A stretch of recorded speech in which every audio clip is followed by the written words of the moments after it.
Hi everyone, Migha and moms ഡയറിയിലേക്ക് എല്ലാവർക്കും ഒരിക്കൽ കൂടി സ്വാഗതം. ഇന്ന് നമ്മൾ ബ്രെഡ് വെച്ച് ചെയ്യാൻ പറ്റുന്ന, ഈസി ആയിട്ട് ചെയ്യാൻ പറ്റുന്ന കുറച്ച് റെസിപ്പീസാണ് ചെയ്യുന്നത്.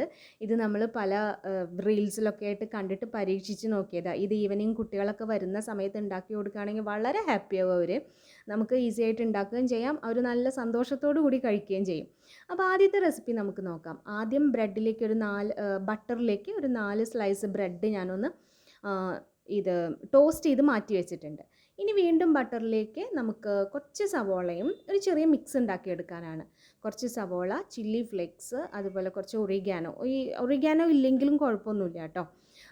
പിന്നെ അതൊരു ഫ്ലേവറിന് വേണ്ടി മാത്രം ഇടുന്നതാണ്. കുറച്ച് മല്ലിയില, കുറച്ച് പാല്, ആവശ്യത്തിന് ഉപ്പ്, ഇത്രയും കൂടി ചേർത്ത് അതൊന്ന് തിളച്ച് വരുമ്പോഴത്തേക്ക് നമുക്ക് ചീസ് സ്ലൈസ് അത് 1-2 ചേർക്കാം. ഞാനിപ്പോൾ ഒരു ചീസ് സ്ലൈസ് ചേർത്തിട്ടുള്ളൂ. അതൊന്ന് മെൽറ്റ് ആവുന്നത് വരെ ഒന്ന് കുക്ക് ചെയ്തെടുക്കാം. ഇനി നമ്മൾ ടോസ്റ്റ് ചെയ്ത ആ ബ്രെഡിലേക്ക് ചേർത്ത് കൊടുത്തിട്ട് നമുക്ക് കഴിക്കാം. ഇത് 2 സാൻഡ്വിച്ച് പോലെ 2 സ്ലൈസ് എടുത്തിട്ടും കഴിക്കാം, അതല്ല ഒരെണ്ണത്തുമ്പോൾ മാത്രമായിട്ട് നമുക്ക് ചേർത്ത് കഴിക്കാം. അത് ആ സോസിൻ്റെ ടേസ്റ്റോട് കൂടി നല്ല ടേസ്റ്റാണ് കഴിക്കാനായിട്ട് കേട്ടോ. ഇനി നമുക്ക് അടുത്തത് ഒരു മധുരമാണ്. ഐസ്ക്രീം ഒക്കെ പോലെ കോരി കഴിക്കാൻ പറ്റുന്ന ഒരു മധുരമാണ്. നമുക്ക് നോക്കാം. കുറച്ച് ബ്രെഡ് സ്ലൈസ് എടുത്തിട്ട് നമ്മളൊന്ന് പിച്ചി ചീന്തി ഇട്ടിട്ടുണ്ട്. അതിലേക്ക് 2 ടേബിൾ സ്പൂണോളം കൊക്കോ പൗഡറും കോൺഫ്ലോറും കൂടി ചേർത്ത് കൊടുത്തു. പിന്നെ ചോക്ലേറ്റ്, ഞാൻ ഡയറി മിൽക്ക് സിൽക്കിൻ്റെ പീസസാണ് ഇട്ട് കൊടുത്തത്. മിൽക്ക് ചോക്ലേറ്റ് മതി, ഡാർക്ക് ചോക്ലേറ്റ് ആകുമ്പോൾ കുറച്ച് കയ്പ്പ് കൂടുതലായി വരും. പിന്നെ പഞ്ചസാര ആവശ്യത്തിന്. ഇനി കണ്ടൻസ്ഡ് മിൽക്ക് ഉണ്ടെങ്കിൽ കുറച്ച് അത് ചേർത്താൽ മതി, വേറെ പഞ്ചസാര ചേർക്കണ്ട. അത്രയും കൂടെ ചേർത്ത് കൊടുക്കുക. ഇനി പാലും കൂടിയാണ് ഒഴിച്ച് കൊടുക്കേണ്ടത് കേട്ടോ. ഒരു കപ്പോളം പാലും കൂടി ഒഴിച്ച് കൊടുത്തിട്ട് ഇനി പാൻ കത്തിച്ച് നമുക്ക് നന്നായി ഇതൊന്ന് മിക്സാക്കി എടുക്കണം. ബ്രെഡ് സ്ലൈസൊക്കെ അലിഞ്ഞു പോകുന്ന വിധത്തിലേക്ക് നന്നായി അതൊന്ന് മിക്സാക്കി പാലെല്ലാം അതിലേക്ക് വറ്റി ചേർന്ന് ഈ രീതിയിൽ വരണം. ഇനി തീ ഓഫ് ചെയ്ത് നമുക്കിത് എന്ത് ചെയ്യണം, തണുപ്പിച്ചെടുക്കണം. എന്നിട്ട് മിക്സിയുടെ ജാറിലേക്ക് ഇട്ട് നന്നായി പേസ്റ്റാക്കി, ഒരു സ്മൂത്ത് പേസ്റ്റായിട്ട് വരും അത് അടിച്ചെടുക്കുമ്പോൾ. അങ്ങനെ നമ്മൾ അടിച്ചെടുക്കുകയാണ് ചെയ്യുക കേട്ടോ. ഇത് ആക്ച്വലി പുഡിങ് അങ്ങനെയൊന്നും അല്ല വരും. ഇത് ആക്ച്വലി ഇങ്ങനെ കോരി കഴിക്കാവുന്ന ഇതേ കൺസിസ്റ്റൻസി തന്നെ നമുക്ക് കിട്ടുക. തണുപ്പിച്ച് കഴിക്കണം. 1 മണിക്കൂർ 1.5 മണിക്കൂർ ഒന്ന് തണുപ്പിച്ചിട്ടാണ് ഞങ്ങൾ കഴിച്ചത്.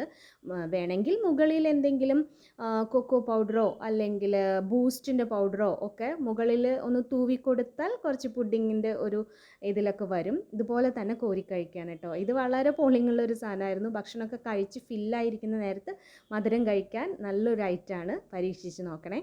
ഇനി നമ്മൾ വേറൊരു റെസിപ്പി, ഇത് നമ്മൾ വൈറലായിട്ടുള്ള ബ്രെഡ് എഗ് ഓംലെറ്റ് ഉണ്ടല്ലോ, അതൊരു സാൻഡ്വിച്ച് പരുവത്തിലേക്ക് മാറ്റിയെടുക്കുന്നതാണ് കേട്ടോ. നമ്മൾ ആദ്യം തന്നെ 2 മുട്ട എടുത്തിട്ടുണ്ട്. അതിലേക്ക് കുറച്ച് മുളക് പൊടി, മല്ലിയില, ഉപ്പ് ഇത്രയും കൂടെ ചേർത്തിട്ട് ബട്ടർ ആണ് നമ്മൾ ഉണ്ടാക്കേണ്ടത്, പക്ഷെ അതൊന്ന് അടിച്ചു മാറ്റിയെടുക്കാം. ഇനി നമ്മൾ പാനിലേക്ക് ബട്ടർ ചൂടാക്കി ബ്രെഡ് ഈ രീതിയിൽ കട്ട് ചെയ്ത് നമുക്കിങ്ങനെ നിരത്തി വെച്ച് കൊടുക്കുക. അതിൻ്റെ ഇടയിലേക്കും സൈഡിലേക്കും എല്ലാം ആയിട്ട് നമ്മൾ നേരത്തെ അടിച്ചു വെച്ചിട്ടുണ്ടായിരുന്ന ആ മുട്ടയുടെ മിക്സ് ഒഴിച്ചു കൊടുക്കണം. ഇനി നമ്മൾ പൊട്ടാതെ അടച്ചു വെച്ചിട്ടാണ് വേവിക്കേണ്ടത് കേട്ടോ. അടച്ചു വെച്ച് വേവിച്ചതിന് ശേഷം ഒന്ന് തിരിച്ചിട്ട് കൊടുക്കുക. ഇനി ഇവിടെ നമുക്ക് കുറച്ച് കാര്യങ്ങളും കൂടെ ചേർക്കണം. മയണൈസാണ്. മയണൈസ് നന്നായിട്ടൊന്ന് ഒന്ന് നന്നായി എല്ലായിടത്തേക്കും സ്പ്രെഡാക്കി കൊടുക്കുക. അതുപോലെ ടൊമാറ്റോ സോസും കൂടെ ഒഴിച്ച് കൊടുക്കുന്നുണ്ട്. ഇതിനി സോസിൻ്റെ ടേസ്റ്റ് ഇഷ്ടമില്ലെങ്കിൽ സ്കിപ്പ് ചെയ്യാം. മയോ മാത്രം മതിയെങ്കിൽ അങ്ങനെ ചെയ്യാം, സോസ് മാത്രം മതിയെങ്കിൽ അങ്ങനെ ചെയ്യാം. ഇത് രണ്ടും വേണ്ട എന്നുള്ളവർക്ക് അതും ഒഴിവാക്കാം. മറ്റേ അത് മാത്രമാണെങ്കിലും നല്ല ടേസ്റ്റാണ്. ഇനി കുറച്ച് ചില്ലി ഫ്ലേക്സും കൂടി വെതറി കൊടുത്തിട്ട് ഇങ്ങനെ ഒന്ന് മറിച്ചിട്ട് നമുക്ക് കട്ട് ചെയ്തെടുക്കാം. ഇത് ഭയങ്കര ഫില്ലിംഗ് ആണ് കേട്ടോ. ഒരു പീസ് തന്നെ കഴിച്ചാൽ തന്നെ കുട്ടികൾക്ക് 4 മണിക്കൊക്കെ വരുമ്പോൾ വയറ് നിറഞ്ഞ് ഹാപ്പി ആവും അവർ കേട്ടോ. ഇനി നമുക്ക് അടുത്ത റെസിപ്പി നോക്കാം. അടുത്ത റെസിപ്പിയിൽ നമുക്ക് ബ്രെഡ് വെച്ചിട്ട് ഒരു ചെറിയ മിക്സ് ആണ് ഉണ്ടാക്കിയെടുക്കുന്നത്. അപ്പോൾ അതായത് നമുക്ക് ബ്രെഡ് വെച്ച് ഒരു ചെറിയ മസാല. അപ്പോൾ ആദ്യം നമ്മൾ വെളിച്ചെണ്ണ ഒഴിച്ചിട്ടുണ്ട്, ഓയിൽ ഒഴിച്ച് കൊടുത്തിട്ടുള്ളത്, വെളിച്ചെണ്ണയല്ല. ഓയിലിലേക്ക് വെളുത്തുള്ളി, സവോള, ക്യാരറ്റ്, ഇനി പച്ചക്കറികൾ ഏതൊക്കെയാണ് ഉള്ളതെങ്കിൽ ബീൻസ്, പച്ചമുളക് കുറച്ചിട്ട് കൊടുത്തിട്ടുണ്ട്.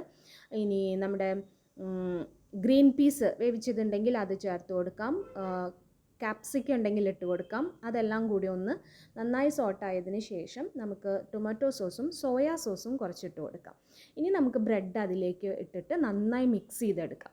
ഇതിന് മുൻപ് നമ്മളൊരു 2 മുട്ട ഒന്ന് മാറ്റി കുരുമുളകും ഉപ്പും കൂടി ഇട്ടിട്ട് ഒന്ന് ഇതുപോലെ സ്ക്രാമ്പിൾ ചെയ്ത് മാറ്റി വെച്ചിട്ടുണ്ട് കേട്ടോ. ഇനി ഉപ്പ് വെതറി അതും കൂടെ മിക്സ് ചെയ്ത് ഈ മുട്ട സ്ക്രാമ്പിൾ ചെയ്തും കൂടി ഇട്ട് കൊടുക്കാം കേട്ടോ.